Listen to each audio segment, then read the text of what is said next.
السلام علیکم ورحمۃ اللہ دوستوں، آج ہم بات کریں گے ایک نہایت کی اہم موضوع پر، حلال اور حرام۔ اسلام میں کھانے پینے کے متعلق کچھ خاص قوانین ہیں جنہیں ہم سب پر عمل کرنا ضروری سمجھتے ہیں، لیکن کیا آپ نے کبھی سوچا ہے کہ ان قواعد کا مقصد کیا ہے؟ آج ہم سمجھیں گے کہ حلال اور حرام کیا ہے، اس کا مقصد کیا ہے اور یہ ہماری زندگی پر کیسے اثر انداز ہوتا ہے۔ حلال کا مطلب ہے جائز، یعنی جو چیزیں اسلام میں جائز اور مشہور ہے۔ غذائی لحاظ سے حلال کا مطلب ہے وہ غذا جو اسلامی طریقے سے تیار کیا گیا ہو، جیسے کہ حلال گوشت جو شرعی طریقے سے ذبح کیا گیا ہو۔ اللہ تعالیٰ نے ہمیں صرف انہی چیزوں کو اپنانے کا حکم دیا ہے جو ہمارے لیے مفید اور پاک ہے۔ بات کرتے ہیں حرام کی۔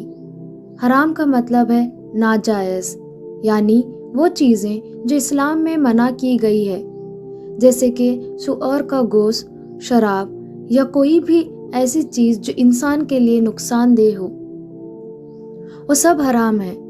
قرآن کریم ہمیں بار بار یہ نصیحت کرتا ہے کہ اپنی حفاظت کرو اور اپنے جسم کو ہر قسم کے نقصان سے محفوظ رکھو۔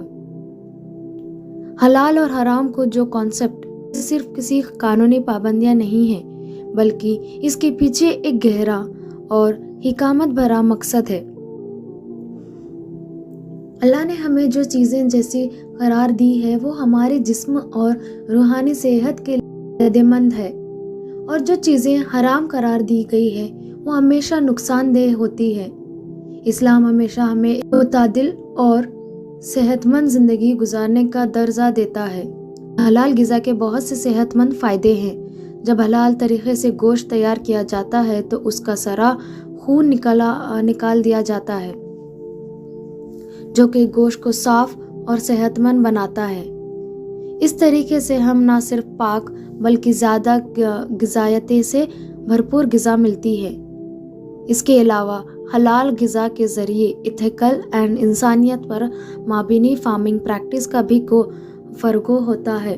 حرام چیزوں سے بچنا صرف ایک دینی فرض نہیں بلکہ یہ ہماری بھلائی کے لیے ہے، جیسے کہ شراب جو نہ صرف ہماری صحت کو نقصان پہنچا سکتا ہے بلکہ ہماری عقل اور فطرت کو بھی بگاڑ سکتا ہے۔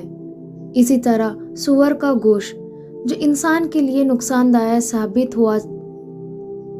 اسلام میں ایک مکمل زندگی کا نظام ہے جو ہر قسم کی حفاظت اور عافیت کا دروازہ ہے، چاہے وہ جسم ہو یا روح ہو۔